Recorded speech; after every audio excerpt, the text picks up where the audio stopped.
Hey, my friend Sam here. So the previous clip where I talk about sort of life improving versus life saving, that made me think about devices and then one other category here, which is harm potential. So let's run through different devices and fill out this grid here. So Band-Aids and slings are largely life improving devices. They offer comfort. They take the edge off. They make people feel better. Give my kids as many Band-Aids as you want, and they're unlikely to cause harm. Do they save lives? I give it a meh. As far as AEDs, very different device.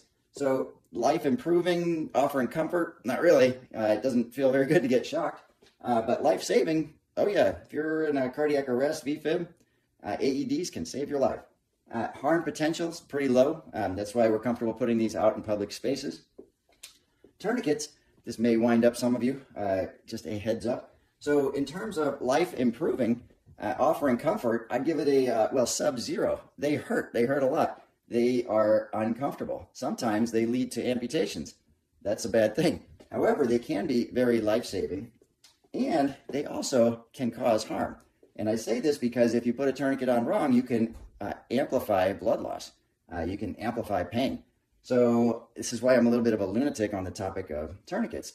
If you're going to use them appropriately, use them correctly. As far as pelvic binders go, the NAEMSP has been pushing against these a little bit, and in my view, they are largely splints. So if you put a pelvic binder on somebody and it makes them feel better, that's great. If they scream in pain, probably something isn't going exactly right. Are they life-saving devices? I give it a question mark because I don't think I'm ever going to know. The NAEMSP would say that there's really not a lot of evidence that they are limiting blood loss into the pelvic cavity. I'm probably not going to know. Do they cause harm? I've seen a couple instances where maybe they cause some harm, but not personally, just in the literature. Anyway, I give both of those question marks. I think if we view them as splints, that's a good way to go. Traction splints are in the same sort of category for me, and I've spent 3 decades thinking about traction splints. I am very biased on this one, but it's largely a comforting device. When patients have pain spasm, it feels better to stretch out that broken femur. I'm convinced. I don't need literature on it. I know from putting these things on patients for a long time, they feel better with traction. I'm never probably going to know if there is less bleeding into the thigh because of it, but I am pretty convinced that there is just from splinting. So the act of splinting something stabilizes clots and limits bleeding. Does stretching the leg also limit bleeding? I'm not going to know that. Harm potential, that is very much device dependent. So STSs, I'm biased, STSs, very low potential to cause harm. Splints in general are largely a comfort delivering device. SAM aluminum foam splints, you put that on somebody, hold them in position, they say thank you. Do they save lives? Hard to say. Again, if you're holding something that's bleeding in the position, stabilizing clots, maybe that is a helpful step. It's really pretty hard to hurt people with splints in general. More specifically, the Airbase Schlichmann pressure wraps, those are largely comfort-providing devices. They make people feel better. They have multiple different uses. I love multi-tools in general. Are they life-saving devices? Maybe. I don't get too many calls about wraps and Airbases saving people's lives, but it does happen.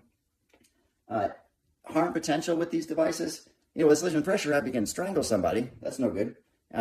But that's why we have that warning on the label. With an Airbase, I, for the life of me, can't figure out a way to hurt people with one of those. Now, chest seals, I will call myself chest seal ambivalent. So they don't make people feel more comfortable, especially when you're taking them off and ripping hair off the chest. That's not a pleasure. As far as life-saving devices, I'll split hairs here. So I am more worried about air in the lungs being trapped and not being able to get out, as opposed to the sucking chest wound. There's not a whole lot of suck with the sucking chest wound. So if I have to choose one, I would choose a vented chest seal. In terms of harm potential, depends on which type you use, I think. I think with a unvented chest seal, you have a little more harm potential for causing tension pneumothorax, but I'm not certain about that. So again, I'm a little ambivalent on that one. C-collars and backboards, I would say the devil is in the details. So if we view them as stabilizers and a little like splints, then I think they can be comforting devices. I think that backboards, in addition to Airbases, are a great combination. The real challenge with backboards in particular is lying on them for a prolonged period of time. It just hurts. But if you put something padded between the patient and the backboard, it's a good thing.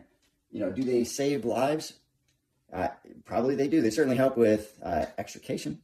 That's a good thing. Do they have harm potential? They both do. And then as far as, other devices like trainers, I've been making these silicone hams for a little while now. Trainers in general don't touch patients. They have no ability to comfort people, save lives, or hurt people either. But if they help other people to help people, that's a good thing. But that's why the FDA doesn't really weigh in on trainers in general. So this is something to consider for other categories of device too. You got hemostatics. I mean, people love talking about hemostatic agents. They don't offer comfort. They are life-saving devices. They also don't offer an awful lot of harm potential either.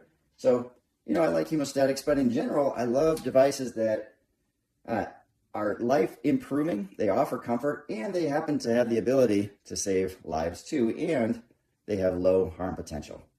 So just think about that for these other categories. AEDs, I wish AEDs gave me a weather report. I wish they had a radio on them. Sat phone, I would love AEDs to have more features that bring them closer to bad things when they happen. Anyway, just some food for thought.